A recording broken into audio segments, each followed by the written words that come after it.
pessoal, estamos em mais um podcast da Dinheiro com Psicologia. Eu sou Luciana Cardoso, a host desse podcast, e hoje eu tô aqui num podcast extremamente interessante com as minhas amigas, com as pessoas que a Psicologia do Dinheiro nos uniu aí. Eu acho que uma amizade carinhosa, verdadeira, que foi fruto de muitos estudos em Psicologia do Dinheiro, né?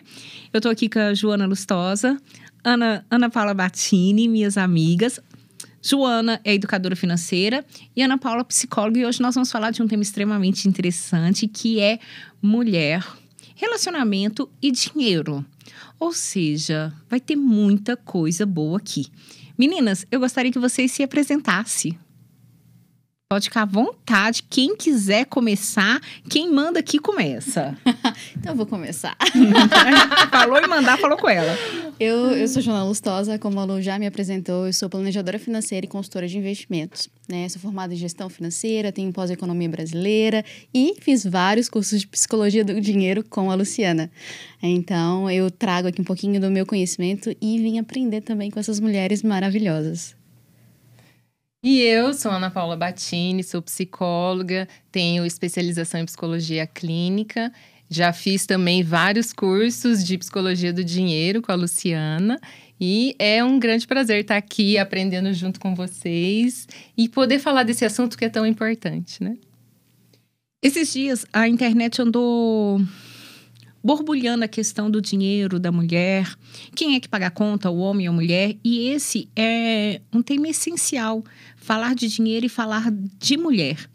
Então a gente, como todo mundo aqui gosta do tema, Joana ama muito o tema, Ana Paula ama falar de mulher e eu amo falar de dinheiro, a gente resolveu fazer um podcast um pouquinho diferente. Nós vamos sortear algumas perguntas. A Ana fica responsável por isso, né? Sorteia umas perguntas e nós vamos dar a nossa opinião sobre o tema. Vamos lá? Podemos começar? Vamos lá. Ana, começa a sortear aí e vamos ver o que cada um acha. Vamos ver aqui o que vai sair. A primeira pergunta. Deixa eu ver aqui. Mulheres ricas e bem-sucedidas no trabalho acabam sozinhas? Polêmico. Começou com a mais polêmica, não é possível. Eu começo, Joana, você começa? Começa, Lu. Então, essa é uma parte muito difícil quando a gente trabalha com a psicologia do dinheiro, porque ela é muito real.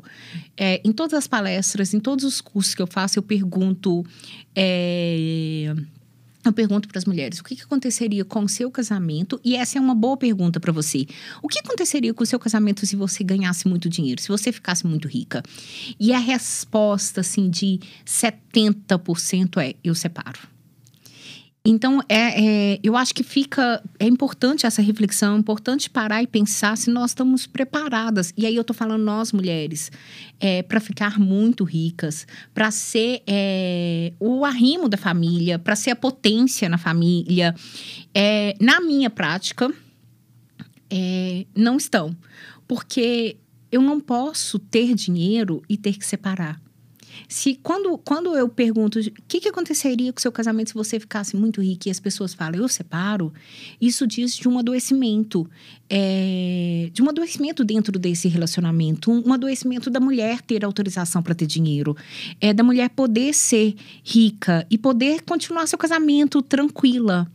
E aí, o que eu percebo e o que foi que eu vivi na minha prática, né? Quando eu consegui ganhar mais do que o meu marido, a relação de rivalidade, como que nós nos tornamos de bons companheiros, dois rivais muito rápido e muito provocada pela minha experiência, porque eu não tinha dinheiro. Eu tinha, mas foi a primeira vez que eu ganhei mais, e aquilo não era normal na minha família, tá? As mulheres da minha família não ganham mais que os homens, embora elas sustentem os homens, tá? Isso é um padrão da minha família. Os homens acabam pegando o dinheiro das mulheres no meu sistema, mas não tem a mulher que ganha mais.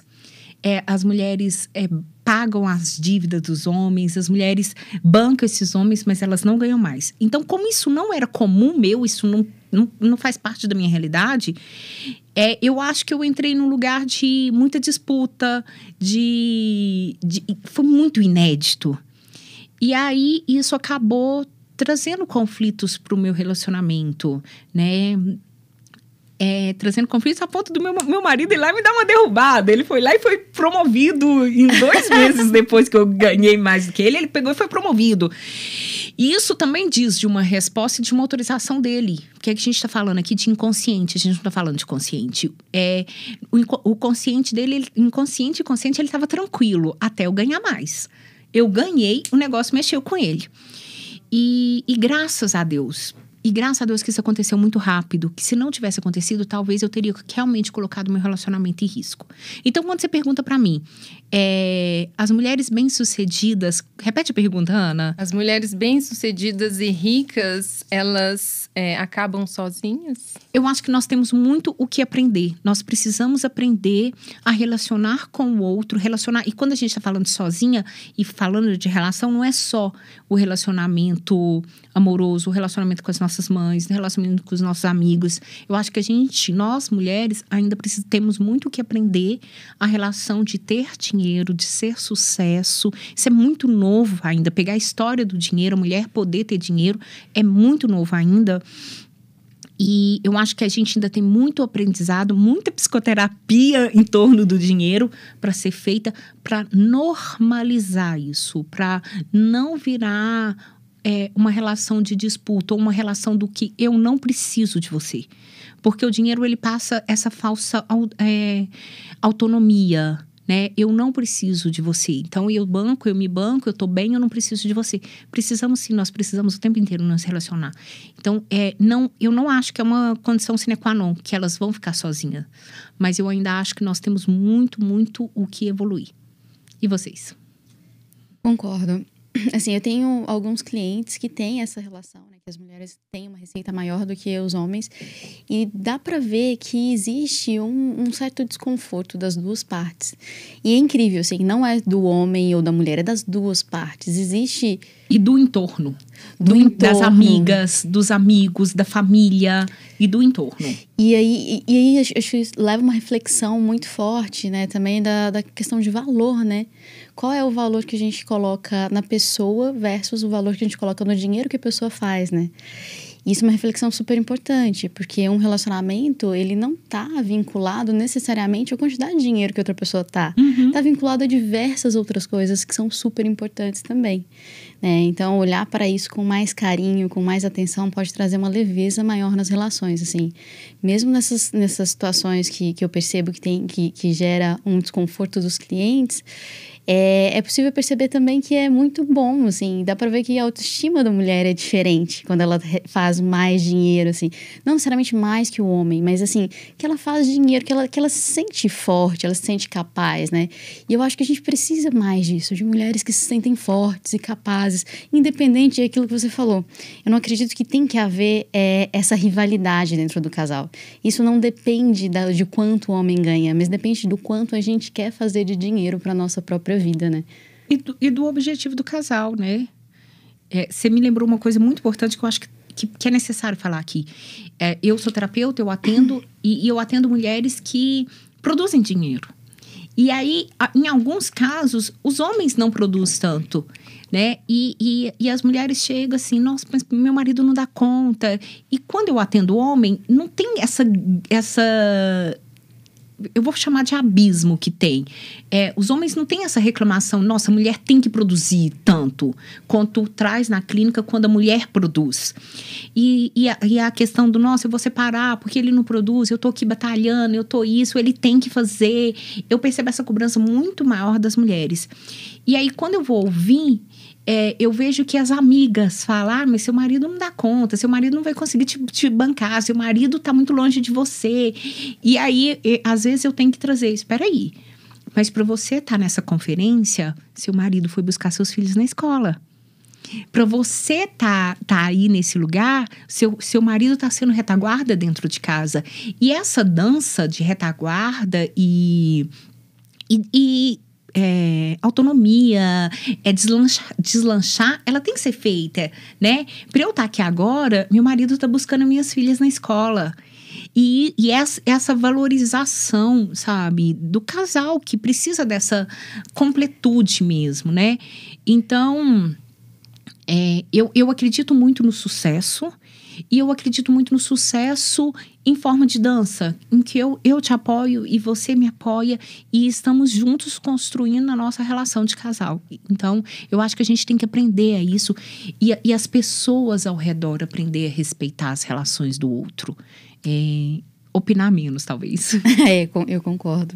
E acho que trazendo uma outra perspectiva da mulher que ainda não tem um relacionamento, mas que ela busca, né, esse relacionamento e ela está no mercado de trabalho, é bem-sucedida e muitas vezes, né, tem uma situação financeira altíssima, ela às vezes, né, o que eu trago da minha experiência na clínica é que muitas vezes ela não consegue arrumar um relacionamento porque parece que intimida os homens, né? De ser sucesso, de teoricamente, né, entre aspas, ter esse poder, né? Porque existe um tabu muito grande ainda envolvendo a mulher e dinheiro, né? Mulher, ela ainda, né, precisa ficar mais em casa, cuidar dos filhos, né? Então, existe, assim, uma imagem materna em relação à mulher, mais materna do que a mulher profissional que vai em busca da sua carreira, de dinheiro, de sucesso. A mulher que tem...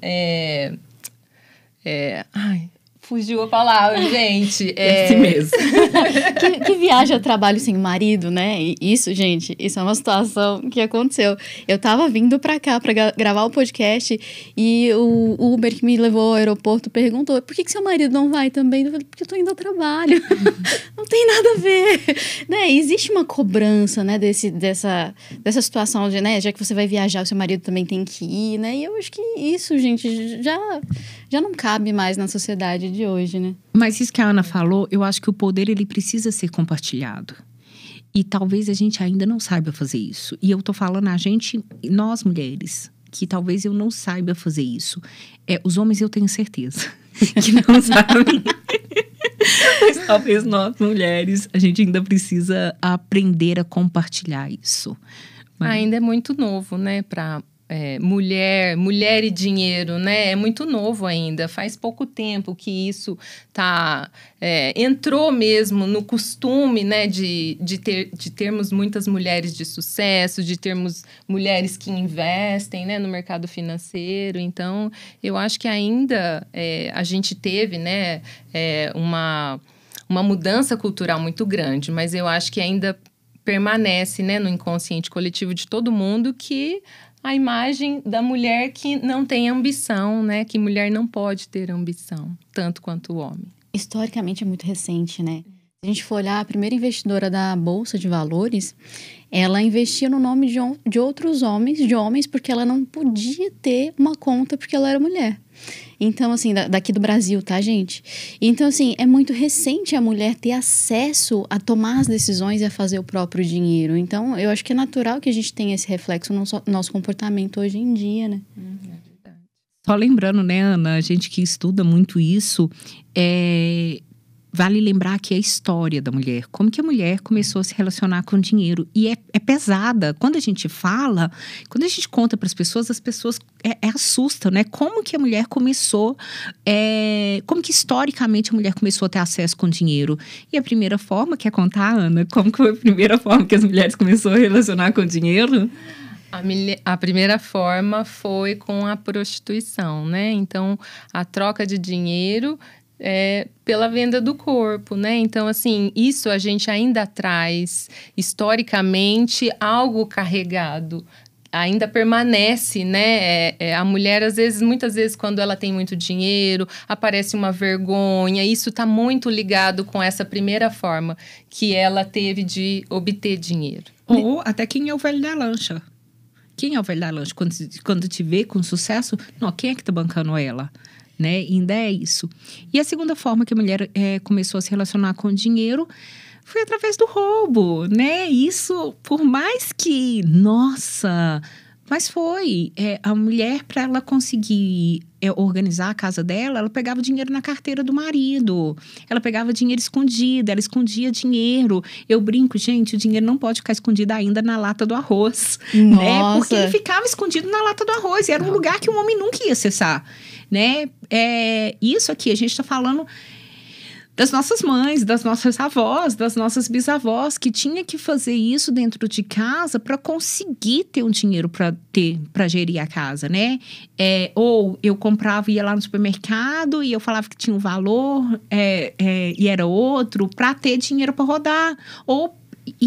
E lembrando que não era para ela fazer alguma coisa externa, era para ela fazer alguma coisa dentro da casa. Porque o dinheiro da mulher, ele é muito interno, né? Ele é muito para dentro da casa. Então, eu pegava o dinheiro para comprar o tênis pro meu filho, pegava o dinheiro para comprar uma camiseta. Quem não tem uma história dessas dentro de casa? Quem não lembra disso? E até hoje eu atendo mulheres que roubam dos maridos, filhas que roubam dos pais. Eu atendo uma filha que ela mente o valor da faculdade dela para pegar o dinheiro e passar para a irmã. Então, ela divide, ela paga a faculdade, ela tira uma parte para ela e uma parte para a irmã. E se não for assim, a irmã não tem acesso ao dinheiro. Então, como que isso é histórico, é cultural e ainda está no nosso inconsciente, né? Para nós mulheres conseguir ganhar dinheiro, a gente ainda tem que passar por essas dores, por essas duas dores, né? E assim, só uma pergunta agora. Então, é dessa origem que vem aquela questão, porque assim, o que é muito sofrido, a gente que está num mercado que é particularmente masculino, né? Hoje, como consultora de investimentos, a grande maioria dos meus colegas são homens. E eu tenho sorte de estar numa empresa muito boa que eu não tenho esse tipo de preconceito. Mas eu já escutei muitas pessoas falando que assim, nossa, a pessoa só conseguiu o cliente X porque tem um relacionamento assado, né? A pessoa só conseguiu o cargo Y porque, sabe, né, tem um relacionamento com o chefe X. Então, isso vem dessa origem, né? Vem, tá internalizado, né, no nosso inconsciente, né? No nosso inconsciente de mulher, no inconsciente do homem e no inconsciente coletivo da sociedade toda. Então, a gente traz essas memórias da cultura, né, de como foi construído toda essa imagem, de como a mulher foi ligada ao dinheiro, né? E a sexualidade, que tá junto, né? Que não... Sempre junto, Sempre né? junto. Eu costumo, porque eu acredito que nós aprendemos a lidar com dinheiro com a nossa família de origem, né? E vamos tendo heranças transgeracionais. Então, eu brinco o seguinte, se a sua mãe não resolveu essa encrenca da prostituição e da ladra dentro dela, e por mais estranho que seja, quem vive essa dor vai entender, vai se conectar com o que eu tô falando. Se a sua mãe não resolveu, você vai ter que resolver, porque senão isso vai passar para suas filhas. Se a sua avó resolveu, ela libertou sua mãe. Se sua mãe resolveu, ela te libertou. Mas o seu sistema, ele chega uma hora que alguma mulher tem que olhar para isso. Então, se a minha mãe não olhou, eu vou ter que olhar. Se a minha avó não olhou, eu vou ter que olhar. Então, eu tenho 2 meninas. Eu preciso olhar para isso, porque senão minhas filhas acabam vivendo essa dor. Essa dor que muitas vezes a gente não consegue nomear. Fica uma sensação de culpa e será que eu tô fazendo algo errado? Nossa, isso que você falou, acho que para mim foi muito marcante. A primeira vez que você falou sobre isso, que as coisas precisam ser nomeadas com clareza. Porque essas pessoas, elas geralmente nem percebem que isso está acontecendo com elas, né? Uhum. Eu não sei com relação a essa cliente específico, mas muitas vezes já aconteceu de uma cliente minha virar para mim, olha, o meu marido tá regrando, ela... mais uma vez, uma dessas clientes que tinha uma receita que era o dobro da receita do marido, falou assim, olha, tá querendo fazer o planejamento, tô me sentindo podada, eu quero esconder dinheiro, porque eu sinto que eu não posso fazer o que eu quero com o meu dinheiro quando a gente começa a definir teto de gasto. E aí é super importante conversar sobre isso, né? Nomear isso. Fala um pouquinho mais sobre essa questão de nomeá-lo. Tá. É muito mais fácil a gente resolver aquilo que a gente dá nome. Então, aquilo que tem nome, então, o que eu tô sentindo? O que é isso? A gente começou aqui brincando, falando da questão da Ana com nojo do dinheiro. Talvez ela viveu a vida inteira uma angústia com dinheiro e ela não sabia nomear, ela não sabia o que era isso. A partir do momento que ela entende que ela tem... Não, espera aí, eu tenho nojo do dinheiro, aí eu consigo trabalhar o que eu tenho. Então, é importantíssimo que a gente entenda e nomeie o que aconteceu com a minha história. Então, numa família onde tem muitos roubos, quando a gente consegue falar sobre esses roubos, olha, na minha família tem roubo. A gente consegue nomear, olha, eu faço parte de uma família de ladrão. Eu consigo resolver. Mas enquanto tá na angústia, no não dito ou no segredo, o segredo, ele ele vai passando de geração em geração. Eu não sei o que é, tá? Eu não sei porque ele é um segredo. Então, isso vai gerando uma angústia que vai passando de geração em geração. Quando eu entendo que eu nomeio, eu consigo resolver. E o sofrimento, ele é maior antes ou depois de nomear? Porque nomear também é muito dolorido, né? Amei a pergunta. Eu penso que a cura vem pela nomeação. Se vai doer mais ou não, porque assim, todo processo que eu faço, eu já vivi. Todos os exercícios sistêmicos, os psicólogos sistêmicos, ele não faz nada com o outro que ele não tenha feito com ele primeiro, tá? Então, quando vocês estão fazendo os exercícios, estão fazendo os genogramas, estão fazendo as atividades, eu já fiz isso. Eu sei que dor que é essa. Eu não sei qual que é a sua dor, mas eu conheço a minha dor fazendo esse exercício, tá? Então, quando as pessoas falam comigo, Lu, é muito difícil olhar para o dinheiro, fazer esses exercícios, fazer tudo isso, eu sei que é difícil. Gente, só falar uma coisa. Gente, dói. Dói mesmo, tá? Fique dito. Mas muda a sua vida. Mas o Jô... Isso é um fato. Mas promove a cura. Então, eu acho assim, dói, só que depois alivia. Se você fica naquela dor não nomeada, você continua na dor não nomeada. E depois que você passa pelo processo de nomear, de entender essa sensação, né, de saber o que é, aquilo alivia e você segue sua vida, senão você não segue, você paralisa. Você fica congelado, você fica paralisado de alguma forma. Então, a ideia é que é um sofrimento constante, caso você não olhe para isso. No momento que você olha, você tem o sofrimento, mas você tem um alívio que vem posterior a esse sofrimento. É essa a ideia, assim. Vamos te dar um exemplo aqui, por exemplo. Quando eu abro um genograma e tem muito roubo, e aí você consegue identificar o roubo dentro do genograma. O genograma é um mapa, é uma ferramenta de mapa familiar. Ele te mostra os mapas, o padrão funcional da sua família, né? Ele te mostra como que sua família funciona, resumindo, tá? E aí, eu tô lembrando de um caso que um dia eu perguntei, quem é o ladrão da sua família? E a pessoa respirou fundo e falou, eu não acredito que eu vou poder te contar, É claro que eu sabia que não era ela estava repetindo a história de alguém, a gente foi procurar no sistema dela, peraí, você está repetindo a história de alguém, quem são os ladrões? E aí, quando ela foi percebendo os outros ladrões, gente, aquilo lá foi poder dividir, poder contar, porque o segredo, Joana, ele quer ser revelado. O sistema, ele precisa revelar o segredo. Então, quando ela contou, eu sou a ladra desse sistema, ela pôde nomear. Então, nós vamos trabalhar isso. Nós vamos trabalhar esse seu lado ladra. E ela foi para um dos programas, né? Ela foi para um Deserdeiras, para um programa. E ela consegue hoje fazer as pazes com esse lado dela. Então, quando eu nomeio, eu consigo procurar uma cura. Eu costumo dizer o seguinte, quando você nomeia, você sabe, eu sei e o universo sabe. Então, agora a gente tem que dar um jeito. Agora tem testemunha. Não dá pra fugir mais. Não dá. Gente, mas vamos pra próxima pergunta. Vamos pra mais uma pergunta, senão a gente vai ficar na primeira. Vai. Deixa eu ver Vai aqui. lá. Ah lá, Joana. Homem entende melhor de dinheiro e investimento do que mulher? Gente, tá. Essa também. Todas são polêmicas, né? Hoje é polêmico. Tá, gente, ó. Objetivamente, sim. Mas não é porque ele necessariamente entende melhor. É porque ele tem, na minha opinião, ele tem mais exposição ao dinheiro, às finanças e mais permissão para trabalhar isso. Então, acaba que essa questão de ter mais experiência e mais exposição acaba fazendo com que ele performe melhor nesse caso.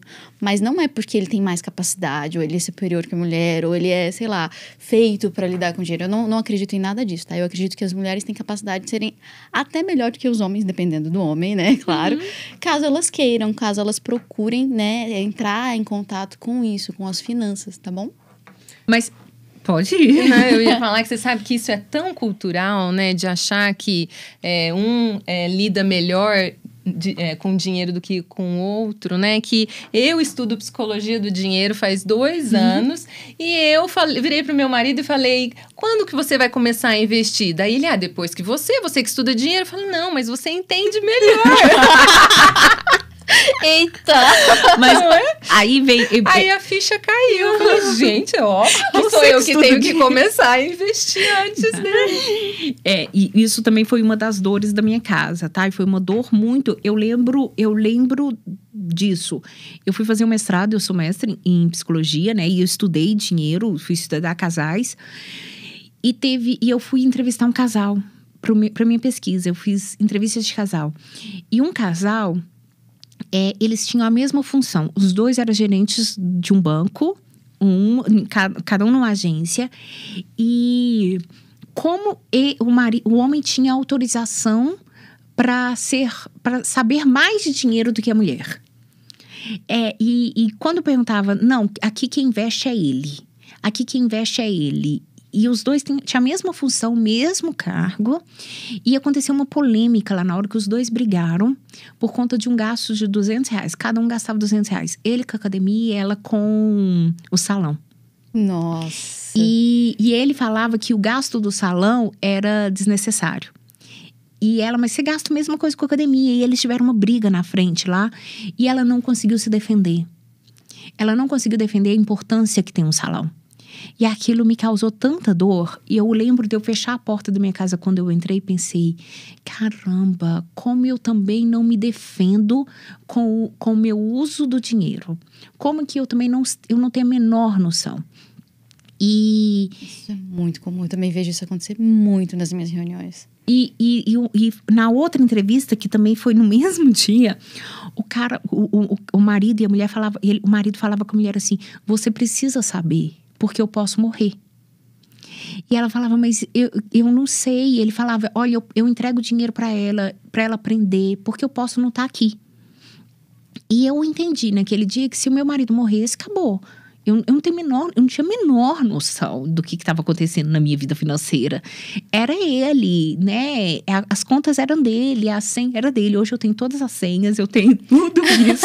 Eu sei tudo e eu tenho a minha conta. Mas durante um tempo eu entendia que eu podia investir com a autorização dele. Então, eu tenho mania de chamar meu marido de lindo. Lindo, qual ativo que eu vou investir? Renda fixa ou renda variável, né? Foi esse ano... né, que através da Sprout que eu investi sozinha. Foi esse ano. E eu ainda escrevi, gente, eu não acredito, eu tô investindo sozinha. Que eu fiz uma análise de gráfico sozinha, que eu olhei sozinha. E eu entendi que se eu mexesse 15 minutos, todos os dias, entrasse no aplicativo e olhasse a parte... Porque todos os aplicativos, pelo menos os que eu tenho, tem uma parte lá de informação, uma notícia. Eu entendi que se eu entrasse 15 minutos todos os dias, cada dia eu ia melhorar. Cada dia eu entender alguma coisa. Hoje, eu já entendo, já consigo conversar. Porque uma coisa é psicologia do dinheiro. Psicologia do dinheiro, ela não quer saber de investimento. Não é isso. Nós queremos saber de dinheiro dentro da relação. Não necessariamente eu sabia o que era um fundo, o que era... Não. Hoje, eu sei. Hoje, eu sei cuidar do meu dinheiro, sabe? Então, o dia que eu investi sozinha, gente, foi libertador. E o melhor... na Sproutify tem uma comunidade. E aí eu fui lá e escrevi: meninas, eu tô investindo sozinha. E aquela empolgação das mulheres. Caramba, parabéns! Nossa, uhul! Sabe? Como uma mulher pode... ser um horizonte, ser um caminho para outras mulheres, sabe? A sua autorização autoriza elas também, né? Isso vai por coletivo, né? Porque... o homem, muitas vezes, é ensinado desde pequeno a lidar com esse dinheiro. E a mulher não. Parece que precisa de uma autorização, né? Ela é adulta, mas ela precisa de uma autorização para lidar com o dinheiro.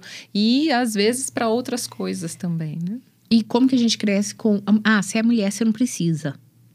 Né? Não, se é mulher, você não precisa. Então, hoje eu falo, além de precisar, eu quero.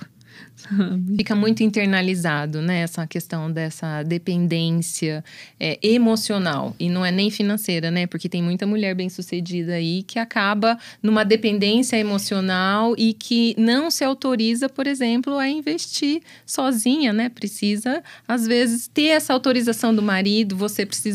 Eu precisei do meu marido falar, não, mas você que tem que investir primeiro, né? Então, assim, mulheres bem-sucedidas ainda tem, às vezes, essa dependência. Então, puxa aquele gancho, né, de tem que ter essa consciência, né, de quem é você, entra o autoconhecimento, para você poder lidar melhor com essas questões financeiras, né? Com certeza. A gente conhece diversas histórias da mulher que ganha bem e o dinheiro vai 100% para a conta que o marido gerencia. Ela nem sabe o que acontece com aquele dinheiro, né? E algumas vezes isso dá muito certo. Outras vezes isso pode dar muito errado, gente. Então, a gente tem que... Eu acho que a Paul mesmo, ela fala, né? O melhor resultado que a gente tem de gestão financeira dentro de casa, gestão orçamentária, né? Decisões financeiras, ela tem a ver com esse conjunto, né? Do homem e da mulher, né? Se for um casal hétero, claro. Negociar mesmo o que está acontecendo ali, qual é o objetivo dos dois, né? Eu acho que isso é super importante. A Lu, né, apaixonada pela Paul, fala um pouquinho dessa... Vamos falar um pouquinho. Fala um pouquinho dela. Não, porque ela é uma das pessoas que mais estudaram manejo financeiro. Então, quando você estuda manejo financeiro, você fala dela. E manejo financeiro nada mais é do que a organização financeira do casal. E a organização financeira do casal por exemplo, eu produzo, todo mundo gasta, os dois produzem, os dois gastam, ou eu produzo e você gasta. Então, é a forma como o casal se organiza. Mas a forma como o casal se organiza, ele também diz daquilo que é permitido e daquilo que não é permitido no casal. Então, quando a gente pega uma mulher que eu trabalho muito e entrego meu dinheiro pro meu marido, é importante a gente ampliar e entender o pra quê que a gente faz isso. Pode ser que o pra quê tá tranquilo, tá normal. Inclusive, as pessoas precisam parar com essa história de o gastador com o poupador não dá certo. Se tem um pra quê, se existe uma funcionalidade, tá tudo ok, tá respeitando o casal, tá? Às vezes tem. Eu acho que dá certo. Não, eu conheço tantos casais que são assim. A gente tem que parar com isso. Então, assim, o pra quê? Pra quê? O que é permitido, o que não é permitido? Porque aí a gente vê os não ditos, as regras até invisíveis. Porque se eu tenho uma amiga que ela super produz dinheiro, ela é super sucesso e ela entrega tudo pro marido dela e ela fala, não, eu nem quero saber disso, tá tudo ok, nos dois tá tudo ok ali, sabe? Mas pra ela é permitido ser sucesso, pra ela é permitido fazer os cursos dela, pra ela é permitido comprar a coisa que ela quer. Então, qual é o pra quê de tudo isso, tá? Porque às vezes tem uma regrinha ali que não é tão saudável assim. E a gente só descobre que não era tão saudável assim quando as coisas acabam, né? Então, nossa, eu vivi tanto tempo nessa cegueira. Eu não sou fã do amor cego. Também não sou fã do dinheiro cego. Então, qual é o pra quê? Tá? Que pra quê tem isso? Hoje eu sou mais feliz. Sou mais feliz olhando pro meu dinheiro. Tá tudo bem se o Daniel ganha mais, se eu não ganho mais, tá tudo bem. Mas eu quero olhar, eu quero fazer as pazes com isso, tá? Tá tudo tranquilo. É isso. Não sei se eu te respondi. Vamos para mais uma Vamos para mais uma. Vamos ver aqui. Será que é polêmica? Não, vai ser super tranquila. Essa é super tranquila. Você investe sozinho ou precisa de ajuda de alguém? Eu acho que a gente até já entrou, né, um pouquinho nessa questão, né? Hoje eu invisto sozinha. E eu acho que vem muito de uma autorização da mulher te errar. A mulher se permitir errar, sabe? Eu posso errar. A gente erra em várias coisas. Eu também posso errar. Errar faz parte da aprendizagem, não tem como, né? Tem muito cliente que chega pra mim, semana passada mesmo, chegou um cliente que falou assim, nossa, eu investi nisso, e nisso, e nisso, e eu fiquei muito frustrado porque deu muito errado. Então eu falei, cara, foi muito legal, você aprendeu, você entendeu. Hoje a gente consegue conversar e ajustar esse investimento de acordo com a realidade, a gente consegue mesclar esses investimentos de acordo com o seu momento atual, mas foi muito bom que você aprendeu. Hoje você tem um perfil de investidor que está tá mais para moderado / agressivo, porque você aprendeu sobre isso, né? Caso contrário, você ainda estaria lá no conservador morrendo de medo de fazer as coisas. E é bem isso, a mulher, ela tem que ter o direito de errar também. Meu primeiro investimento, olha, foi por isso que eu aprendi a investir, foi por causa do meu primeiro investimento. Eu tinha 18 anos e eu investi num CDB que rendeu menos que a poupança. E foi a partir daí que eu comecei a estudar e a aprender sobre investimento e tô onde eu tô hoje, né? Então, tudo bem, assim, quando a gente pode mitigar os erros, é bom, mas faz parte do processo, né? Você falou no seu primeiro investimento. Meu primeiro investimento, eu acho que foi o melhor investimento que eu já fiz na minha vida, tá? Porque eu não sabia dizer não. Então, eu juntava meu dinheiro e alguém vinha e falava assim... E aí, eu ia lá e entregava o meu dinheiro. E aí, eu descobri que LCI, se eu colocasse, eu não ia poder tirar. Tem data de vencimento. Tem data de vencimento. Então, eu tinha o dinheiro, que era algo que eu queria, né? Eu sabia que eu tinha o dinheiro estava ali. Mas eu podia dizer não para as pessoas. Porque ninguém... Se você quiser ir lá no banco e tentar tirar, você pode tirar. Então, eu falo que foi o melhor investimento. E aí, valeu para eu... Não foi o rendimento, né? Mas o caminho de me ensinar a dizer não. Aquilo lá me ajudou... Não tenho, não posso...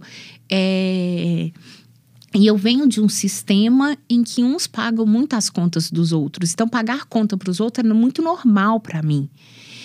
Então, não, eu não tenho. Eu tenho, mas eu não tenho. Até eu conseguir hoje, tranquilamente, te dizer... Eu tenho, mas eu não te empresto. Eu quero não te emprestar. E qual é o problema de pagar as contas dos outros? Eu acho que vai aí da individualidade e subjetividade de cada um, tá? Mas existe às vezes um significado do dinheiro que é muito a questão do amor. E eu pago para ser amada. Eu pago a conta para o outro para você me amar. E onde que tá a encrenca? No meu desvalor, na minha falta de amor próprio, no meu enxergar as coisas para mim. Porque nós não podemos simplificar tanto dinheiro falando, eu não preciso dele. Precisa. Vai no supermercado e paga com amor. Você não paga com amor. Então, eu preciso do dinheiro. Se acontecer uma coisa com você, com a sua saúde, igualzinho aconteceu com a minha mãe, dela sofreu um acidente, ela ficou 6 meses acamada. Então, eu preciso disso. Se o meu cachorro hoje adoecer, eu vou precisar do dinheiro para salvar a vida do meu cachorro. Então, eu não posso simplesmente simplificar e falar, não, eu não preciso de dinheiro. A gente está o tempo inteirinho precisando desse dinheiro, sabe? Então, eu preciso ter uma reserva, ter um montante que pode me ajudar. Dinheiro não compra saúde, dependendo dos casos, compra sim. Então, eu não posso simplesmente simplificar. E aí, eu me relaciono com os outros a partir desse amor. Que se eu não pagar a conta dos outros, os outros não vão me amar. Não vão me amar. E o pior, Joana, se eu pagar muitas suas contas, eu tiro seus braços e suas pernas. Eu te invalido. Que é a relação que tem num transtorno financeiro, que é o transtorno de relação, que é do facilitador e do dependente. Onde tem um facilitador, tem um dependente. E é a simbiose perfeita. O dependente precisa do facilitador e o facilitador precisa do dependente. Então, pode falar aí que você tá aí. Não, eu lembro que um dos primeiros livros que você me indicou para ler, eu contei para você sobre um caso de um cliente que eu tava assim... sofrendo muito, né, com esse cliente, que eu não conseguia mostrar para ele os desafios que ele estava se impondo, né? E você me colocou para ler codependência emocional. Codependência emocional. E é bem isso que você está falando, né? Essa codependência é péssima para todo mundo. Existe uma relação simbiótica, né? Então, nenhum sai desse papel, ninguém sai desse papel, né? Cada um fica no seu e o dependente, ele vai continuar dependente e não vai amadurecer, não vai crescer e não vai aprender a lidar com esse dinheiro. E não vai. E isso é muito difícil. Queria que muita gente assistisse esse podcast, que quem sabe isso dá uma luz, porque tem coisas que a gente não pode chegar a contar, né? Mas, por exemplo, vamos imaginar que a Ana tá aqui e ela conta pra gente assim: nossa, todo mundo mundo me convida para as festas, todo mundo me convida para uma viagem de graça, todo mundo quer isso comigo. No fundo, tá quase todo mundo falando que você não dá conta. Então, eu tenho que te pagar, eu tenho que pagar para você porque você não dá conta. Eu tenho que pagar o médico, o dentista. Não, pode deixar, vem cá, eu dou um jeitinho. Infelizmente, o não dito por trás disso eu olho para você e não te capacito. Eu não te valido. Eu não acredito que você vai dar conta de pagar essa conta. Então, pode deixar que eu pago. E isso acontece muito nas relações. Eu pergunto muito, a sua mãe, ela te valida? Né? Ela te valida ou ela te invalida? A mãe do seu marido, ela valida ou ela invalida? Porque, não, tadinho, pode deixar. Ai, comprei isso pra você. Porque quando você compra o carro pra mim, é lindo, maravilhoso, é bacana, a gente fica feliz, tá, Joana? Eu fico feliz também, pode me dar um carro. Mas querendo ou não, se chegar um WhatsApp de vocês com uma foto minha pedindo dinheiro, pode ser que seja eu mesma, tá, gente? Pode ser que seja eu mesma. Mas, querendo ou não, é aquela relação nossa. Eu tenho que ajudar aquele dali, porque aquele dali não vai. É claro que a gente não fala isso, mas é essa sensação, essa percepção, esse sentimento que eu tenho. O outro percebe, ele sente, ele recebe. E tá ótimo, tá lindo, eu tô recebendo. Mas ele fica com uma sensação de incapacidade, né? Que ele não dá conta, que ele não produz dinheiro. Isso aí, internamente, ele vai adoecendo, né? Ele vai adoecendo. Essa dor que ele não consegue nomear vai ficar ali, ó. Era isso que eu ia falar. Isso é uma coisa que geralmente ninguém nomeia, né? Não. Ninguém tem coragem de chegar e falar para um ou para outro o que tá acontecendo realmente, né? Às vezes, eu tenho dificuldade, até no próprio atendimento. Você não tá percebendo que as pessoas estão te invalidando? Porque é difícil. Você não tá percebendo que o mundo inteiro tá te invalidando de uma forma muito sutil, muito linda, muito bacana? Tem gente que conta vantagem, né? E é triste isso, né? Porque daí ela tem que se achar poderosa para produzir o próprio dinheiro, né? Gente, para ser adulto. Para ser adulto, porque não é só. Eu falo isso muito. A forma como você lida com dinheiro é a forma como você lida com a vida. E não é só com dinheiro que eu sou infantil. Nos relacionamentos eu sou infantil. No trabalho eu sou infantil. Na busca para atingir minhas metas eu sou infantil. E uma hora passa um encontro da vida com a gente. Uma hora a gente olha pra vida e fala, caraca, o que eu fiz da minha vida? E é muito ruim a hora que esse filme chega e eu não fiz nada da minha vida. A hora que eu olho pra trás eu falo, caramba, eu não fiz nada e agora eu não sei fazer nada mesmo não, porque o tempo passou. Porque quando eu podia, eu não fiz. Quando eu tinha que fazer estágio, eu não fiz estágio. E aí eu vou pra vida, eu não dou conta, porque eu não tenho perna. Não construiu, né? É uma construção. Rubem Alves tem um livro. Lá veio eu com os meus livros. Adoro! Rubem Alves tem um livro do patinho. Eu vou tentar colocar ele na descrição aqui. Não era o patinho que não sabia voar. O pato que não sabe voar, um negócio assim. E a história é justamente essa, que você precisa fortalecer suas asinhas. Então, toda a família dos patos ia lá fortalecer as asinhas. E o pai falava, porque quando chegar o inverno, vão vir os caçadores e você vai precisar dessas asinhas fortalecidas para fugir. E esse patinho, ele não fazia isso. Ele não exercitava. E o inverno chegou. E os caçadores vieram. E ele não conseguiu voar. E ele virou um pato de fazenda. E Rubem Alves escreve livros de crianças para gente adultas. Então, isso é muito importante. O que você está fazendo com os braços e as pernas que Deus te deu? O que você está fazendo com isso? É mais ou menos isso. Vamos para mais uma, gente? Vamos. Tem muita pergunta aqui. Gente. A gente se empolga. Essa aqui a gente já falou. Nossa, mas você tá selecionando? Qual é? Não, essa daqui, ó. Quem gasta mais, homem ou mulher? Não a gente falamos. Falou? Não, falamos. Isso é muito importante. Vamos falar sobre isso. Gente, antes de a gente responder, pensem. Quem vocês acham que gasta mais? Porque agora é chocante. É verdade. E aí, quem gasta mais? Quem gasta mais? Vai, a mulher ou Ana, homem? Pode começar, Ana. A mulher não gasta mais do que o homem. É mito. Por incrível que pareça, né? A gente acha que a mulher gasta mais com compras, né, de roupas, com salão, com, né, com produtos de beleza, com coisas para casa, né? Mas na verdade, o dinheiro da mulher, ele é um dinheiro que ele fica mais concentrado às vezes nela e às vezes dentro de casa. E é um dinheiro pequeno, né, Lu? É um dinheiro que não aparece muito, é um dinheiro que, às vezes, gasta em vários produtos, né?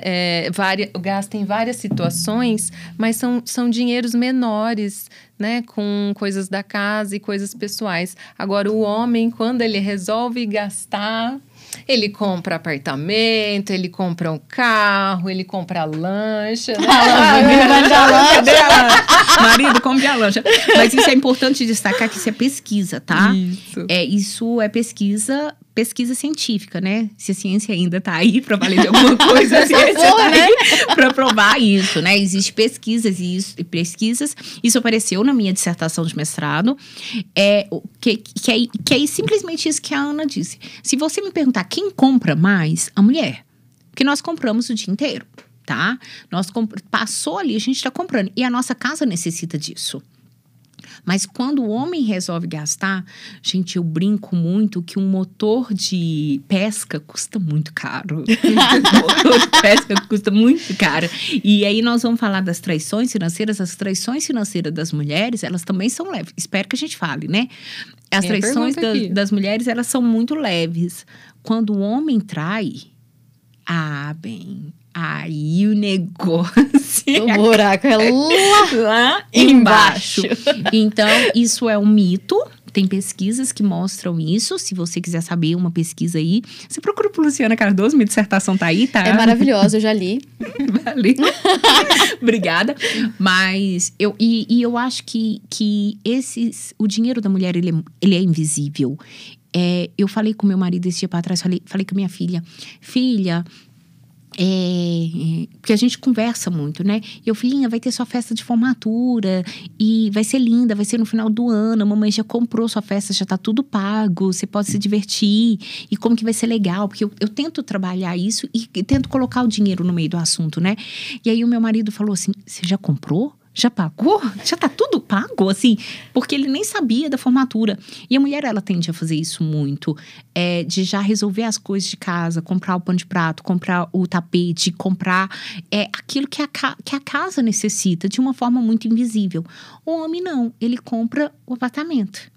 Né? A casa, nossa, esse apartamento aqui é todo nosso, esse carro aqui é nosso. E isso apareceu no meu mestrado também, nos casais que eu entrevistava, eu perguntava... que carro que você tem? E o carro do homem, ele era mais caro do que o carro da mulher. Quando você olha nas garagens, porque eu observo, né? Eu não sei não ser psicóloga, não sei. Aí você vai lá, você vai olhando.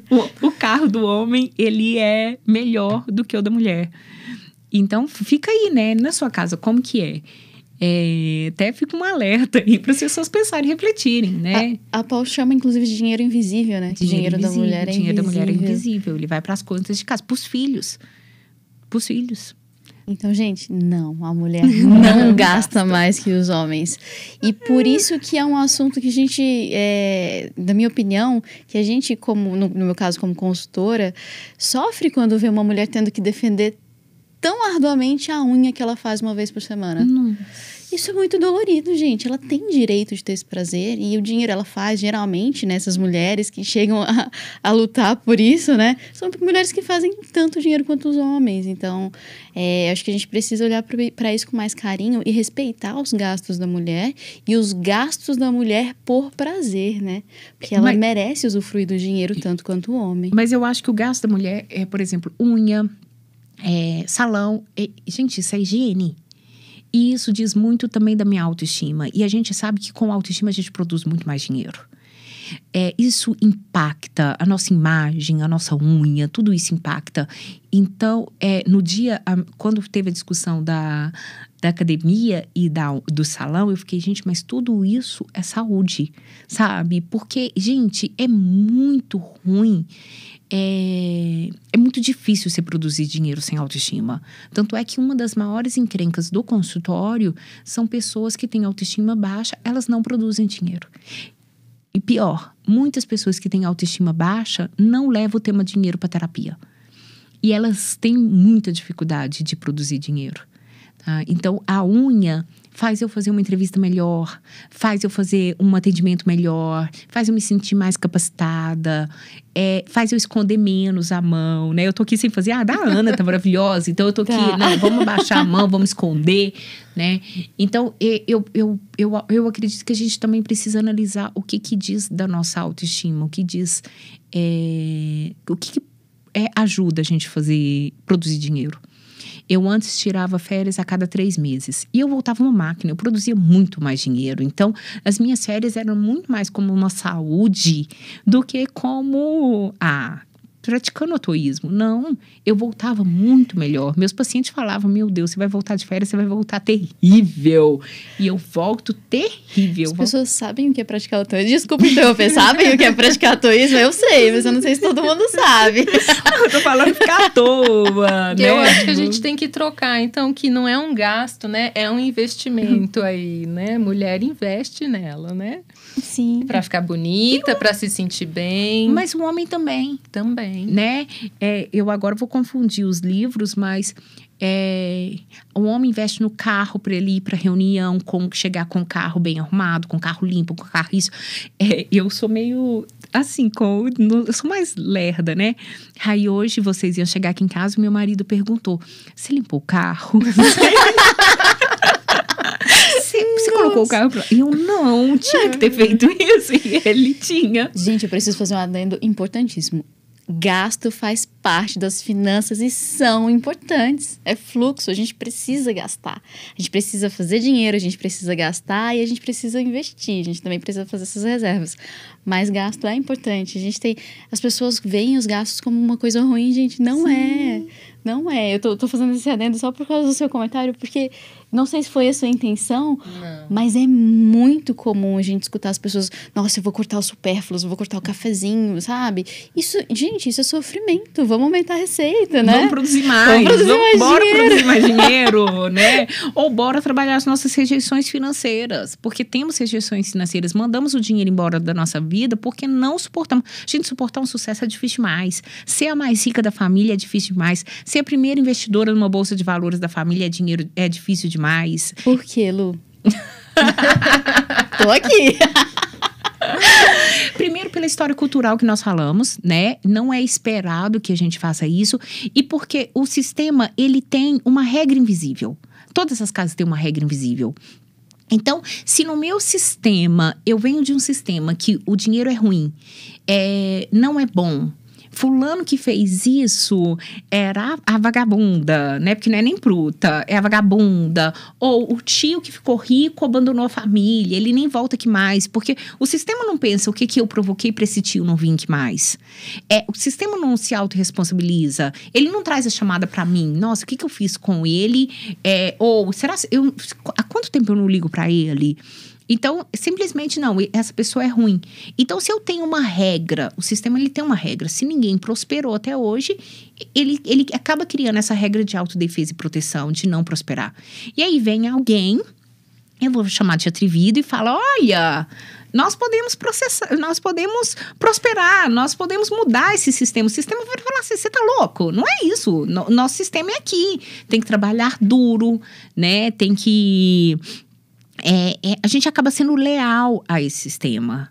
Pode falar. E você acaba não fazendo parte mais. E não fazer parte é muito dolorido. Se eu fico rica, eu tenho que cair fora desse sistema. Se o sistema, ele tem nessa... Por exemplo, tem sistemas de falência.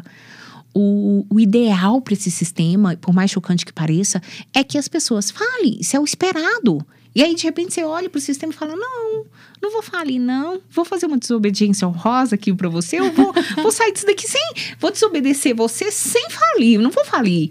E então, eu perco o meu pertencimento nesse sistema. Mas, gente, não só isso. Suportar um sucesso é muito difícil.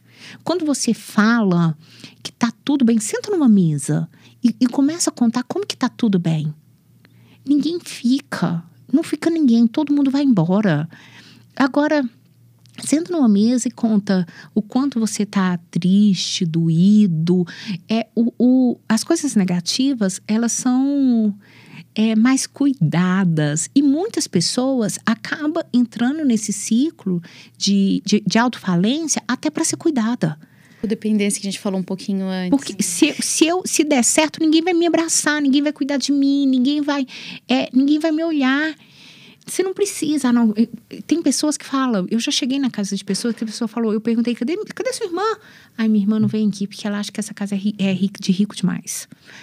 Né? Yes. Então é muito difícil suportar, não ter problema. Todo mundo com problema. Gente, o que eu atendo de pessoas que mentem. Tipo assim, nossa, não, eu tô endividada. Não, eu também não tenho dinheiro. Porque não tem assunto. Não tem. Elas precisam pertencer àquela roda ali. E sem contar a questão também, né, do que você falou de pagar as dívidas, né? Eu acho isso algumas vezes muito pesado. Algumas pessoas escondem, eu já percebi isso, né? Escondem que tem mais dinheiro do que o núcleo familiar acha que tem, exatamente porque tem dificuldade de dizer não, né? Não, senão você vai me pedir. E aí eu não sei falar não, eu prefiro mandar o dinheiro embora da minha casa. Então tem essa questão do prosperar, né? Que a gente pode aumentar isso, produzir mais dinheiro. Mas também tem a questão que as pessoas falam muito comigo, mas eu sou assalariada. Se eu melhorar minha relação com o dinheiro, o que vai adiantar? Não vou ganhar mais. Não, você não vai ganhar mais, mas você pode trabalhar outras questões. Por exemplo, de segurança. A pessoa segura, ela segura a própria vida, ela não diverte, ela não curte a vida. Então, não é só o ganhar mais. E vale a pena pensar quantos aumentos de salário você já teve e nunca resolveu o seu problema. Você vai precisar de quantos aumentos de salário para resolver seu problema? Sabe? Não vai resolver. A média do aumento de gasto é de até 3 meses. Então, assim, se você teve um aumento salarial hoje, daqui a 3 meses você está gastando a mesma proporção que você gasta hoje. Então, se você gastava todo o salário, você vai continuar gastando todo o salário depois de 3 meses, né? É uma média que a gente tem aí. Então, realmente, isso pra gente é muito claro. Eu já tive, assim... O pessoal fala muito de números, né? A gente no mercado financeiro é meio apaixonado por número. E aí, assim, eu já tive cliente que tem uma receita ali de 3, 4 mil, que investe todo mês bonitinho, e cliente que tem receita de mais de 90 mil, que é endividado. Então, assim... Mas eu investia muito mais quando eu ganhava menos. Isso é fato. Eu investia muito mais quando eu ganhava menos. Hoje, mas também passou por um processo de cura, porque eu era muito pão duro. Então, eu venho num processo de cura. Aí a gente tem que fazer os devidos. Gente, não vai ter a pergunta de quem paga a conta. Não dá mais tempo. Não dá mais tempo. Porque a gente tem que falar o que é a traição financeira. Porque nós já falamos disso, então nós temos que falar, não dá mais tempo. Infelizmente, Sim. Passou muito rápido, né? Muito rápido. Eu queria te perguntar qual foi o seu ponto de virada para psicologia do dinheiro, para fazer dinheiro, né? Porque você quer falar isso depois da parte de traição? Porque eu acho que a gente precisa falar, porque a gente precisa que as mulheres percebam que existe, né, esse ponto de virada, porque todo mundo passa por um desafio financeiro em algum momento, e a gente pode solucionar isso. Eu queria saber um pouquinho do seu. Não sei se você quer falar agora ou depois. Vamos lá. Vou falar disso agora, e a gente não esquece da gente falar o que é a traição financeira, porque é extremamente importante, tá, Ana? Você que tá aqui me ajudando aqui nessa coordenação. É importante falar isso, porque eu acho que a psicologia do dinheiro me escolheu, né? A psicologia do dinheiro me escolheu.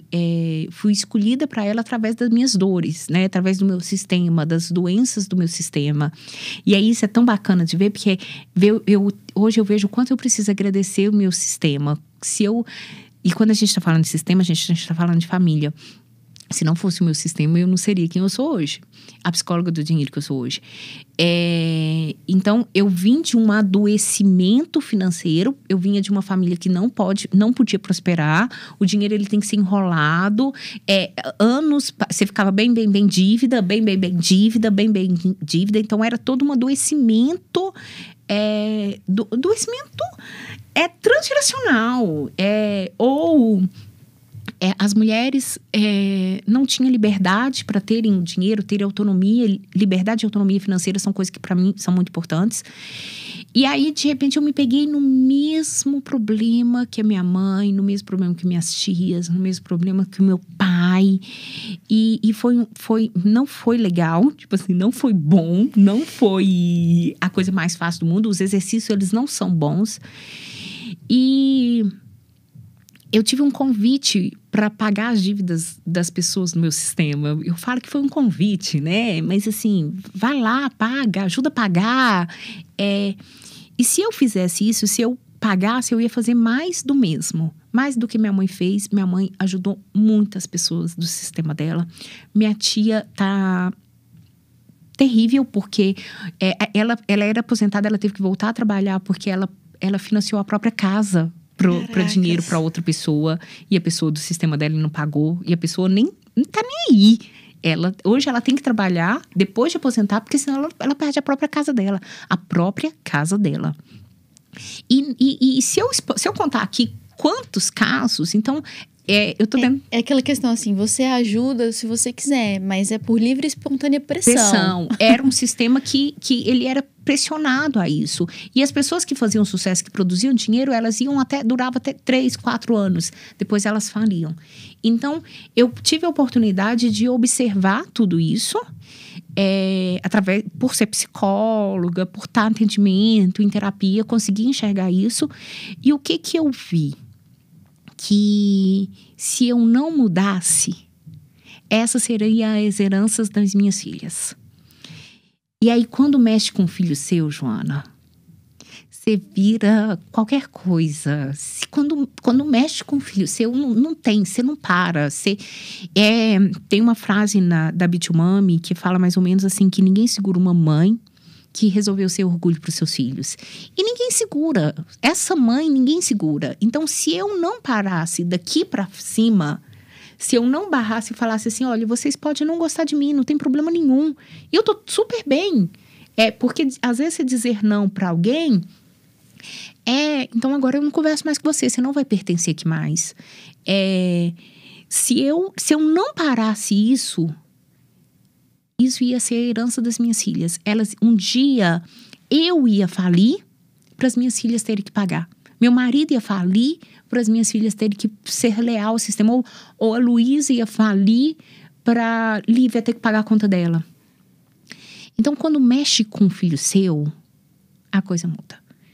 E aí eu falei, não, eu tenho que procurar a cura. Qual que era uma proposta de cura? Ser uma psicóloga do dinheiro. E ser uma psicóloga do dinheiro, quando a psicologia não estava nem aí, o Furlan fala que um dos itens mais negligenciados da psicologia foi o item dinheiro. Você bater na porta dos outros e falar, olha, você é psicóloga do dinheiro. Os psicólogos, os doutores, e eu vivi isso dentro de um mestrado, do dinheiro. Você vai falar de dinheiro e gente, dinheiro é comportamento. Então, precisamos falar de dinheiro. Eu falava, eu não posso deixar que o dinheiro arruine a família do outro como arruinou a minha.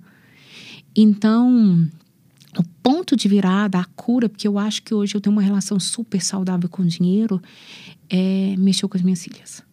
E aí, já era. Bonito. E a faculdade... Né? Lindo. Ainda bem que você surgiu nas nossas vidas, né, Joana? Sim. Porque a faculdade não fala, né? Não. Nada sobre esse assunto. Inclusive, a faculdade de psicologia, né, fala que psicólogo não ganha dinheiro. Então, estamos aí para mudar esse pensamento, Aqui né? nós falar sobre isso. Nós temos uma pioneira que foi Valéria Meirelles, que trouxe a psicologia do dinheiro de uma forma muito brilhante, muito maravilhosa aqui para o Brasil. Mas ela também sofreu todas as perseguições da época dela, as dores dela. Então, mais pessoas trazendo a psicologia do dinheiro, fortalece ela, me fortalece a Adriana, fortalece a Andresa, porque nós somos muito poucas que estudam, que fazem pesquisas, né, que dá a cara para bater. Porque não é tão fácil. Eu já fui chamada de interesseira, de doida, de maníaco por dinheiro. E assim, qualquer outra coisa. Uma vez você me trouxe uma história que eu fiquei chocada. Você fez uma apresentação e a pessoa criticou pesada a sua apresentação. Demais. E depois ela virou pra você e falou, nossa, depois da sua apresentação, eu resolvi problema X com dinheiro com o meu marido, um negócio assim. Resolvi conversar com meu marido sobre dinheiro. Mas esse é um dos intuitos do Instagram Dinheiro com Psicologia. Que as pessoas possam voltar para suas casas e conversar sobre dinheiro. Porque dinheiro é muito tabu ainda. Então, hoje eu recebi uma mensagem dessa. Depois da sua live, eu conversei com meu marido sobre dinheiro. O meu marido ficou impactado com as coisas que você disse. Então, isso é um propósito de vida. Posso só te pedir um disclaimer aqui? O que é disclaimer? Tirar uma relação dúbia, né? Uma coisa que a gente fala um pouquinho é sobre a diferença de falar sobre contas e falar sobre dinheiro. Isso. Você pode trazer clareza para isso? Nós falamos de contas. Você tem que pagar a conta de luz, você tem que pagar a conta de água, o apartamento, e é a conta do carro, prestação disso. Mas nós não falamos da história financeira. Então, Ana, qual que é a sua história financeira? Joana, qual que é a sua história financeira? Qual que é a origem? Porque a história financeira impacta nas suas relações com o dinheiro hoje. A forma como a forma como minha bisavó usava o dinheiro, eu imito ela até hoje. E as pessoas não entendem isso. Então, por exemplo, eu fazer uma LCI que bloqueia o meu dinheiro tem tudo a ver com o meu sistema, tá? Tem tudo a ver com o meu sistema. Querendo ou não, às vezes é até uma honra o meu sistema. É a saída honrosa que eu tive, entendeu? Então, a forma, por exemplo, vamos imaginar que a sua bisavó foi roubada pelo irmão. Imaginar. Sua bisavó contou isso para sua avó. Olha, não confia no dinheiro do seu irmão. Não confia, não deixa dinheiro. Olha, vocês não podem, fecha daqui, fecha dali. Ela fez isso, porque isso era a dor dela. A sua avó sabia. A sua avó cresce, tem os filhos dela e começa a contar para sua mãe, olha, seu dinheiro tem que ser guardado. Alguém pode roubar o seu dinheiro. Seu dinheiro vai ser guardado. E aí você vem. E aí, a sua mãe tá ali repetindo pra você que, dinheiro tem que ser guardado, dinheiro tem que ser guardado. Mas por que isso surgiu? Por que o dinheiro tem que ser tão guardado? Por que alguém vai ter que te roubar? Porque na história dela teve esse roubo, que você hoje não tem acesso, você não lembra, você não sabe, as histórias vão diminuindo, né? Mas houve isso, então você acaba sendo persecutório com dinheiro, não confiando nos seus irmãos com dinheiro, não confiando em homens com dinheiro, por conta de uma história vivida por alguém do seu sistema. Então, isso faz parte. Então, quando a gente fala em falar de dinheiro, é falar de dinheiro, é falar disso, do medo, da alegria, do que eu sinto. Então, o que você sente quando você ganha tantos reais? O que você sente? O que você sentiu? Ter a liberdade para falar disso. Isso... Eu ia puxar o gancho pra gente falar da traição financeira, já que você... Deixa eu só falar uma coisa primeiro. E isso, gente, isso resolve uma pá de problemas que a gente tem no planejamento financeiro, tá? Conversar sobre dinheiro faz com que as pessoas entendam a perspectiva uma da outra e respeite as decisões de gasto e os desejos de investimento. E isso, cara, a grande maioria dos casais que chegam para mim para conversar sobre dinheiro, que tem desafios entre eles para tomar decisões financeiras, é porque eles não entendem o que outra pessoa sente com relação ao dinheiro. Então, muito se é dito dentro do planejamento financeiro e de investimentos sobre a psicologia econômica, mas se fala muito pouco sobre a psicologia do dinheiro. Muito pouco. E quando eu conheci a psicologia econômica, eu ficava, mas cadê meu pai? Cadê minha mãe? Cadê os mandatos familiares? Cadê os segredos? Que são as regras do sistema. Tá? Uma família extremamente fechada tem uma relação com o dinheiro diferente de uma família extremamente aberta. Tem regras ali. E que regras são essas? Tá? Que nós precisamos saber. Eu preciso saber quais são os do meu marido, né? Eu preciso saber. Até para lidar com isso. Então, por exemplo, é diferente quando eu sei que o meu marido viveu uma escassez. Tá? Meu marido viveu uma escassez muito grande. E às vezes ele precisa ser o foda. E aí eu vou ser a fudida da relação, entendeu? Isso é outro tema importante. Para outro. Vamos falar da traição. Tem muito tempo. Fala. Começa não você vai ser um podcast. Com a traição financeira. Não, começa você, vai. Não, fala você. Você que é aí, ó. Gente, traição financeira é um absurdo, tá? É um negócio horrível, horroroso. Não se comprometa. Então, o que é traição financeira? Vamos explicar, porque as pessoas não entendem. Traição financeira é tudo aquilo que você compra e esconde. Então, aquela sacolinha que você comprou e escondeu, ela é uma traição financeira. Então, quando você chega lá, esconde aquela sacolinha ali, do outro, e você fala assim, nossa, comprei. Não, mas tem tanto tempo que eu comprei isso. Isso é uma traição financeira. Lu, mas eu não posso usar meu dinheiro? Pode. Tanto pode que não precisa esconder. E tem uma coisa assim que as pessoas ficam muito incomodadas de ter que prestar contas de todo o dinheiro. E a gente tem uma estratégia muito simples para isso. Tem uma parte do seu dinheiro que você não tem que prestar contas para ninguém. Então não tem nada escondido, isso não é traição. Você vai gastar com o que você quiser, você fala se você quiser. Se você quiser jogar o dinheiro fora, jogue. Você quer comprar alguma coisa, compre. Só que isso tem que estar claro pro casal, né, Lu? Isso. Então, tudo aquilo que eu compro e escondo é uma traição financeira. Isso é muito comum, né? Inclusive, tem na minha família isso daí. A minha mãe já comprou várias coisinhas. Eu acho que ela não vai ouvir esse podcast, né, gente? Eu fiquei nervosa, até bati aqui no microfone. Mas a minha mãe... Porque ela tinha que prestar contas desse dinheiro pro meu pai. Apesar do dinheiro ser dela, ela tinha brigas que envolvia quando ela comprava muitas coisas. Então, ela sempre usava essa desculpa que você deu. Comprava uma coisinha, uma roupinha, alguma coisa. Não é nova, não. Já tenho faz tempo. Ela falava exatamente isso.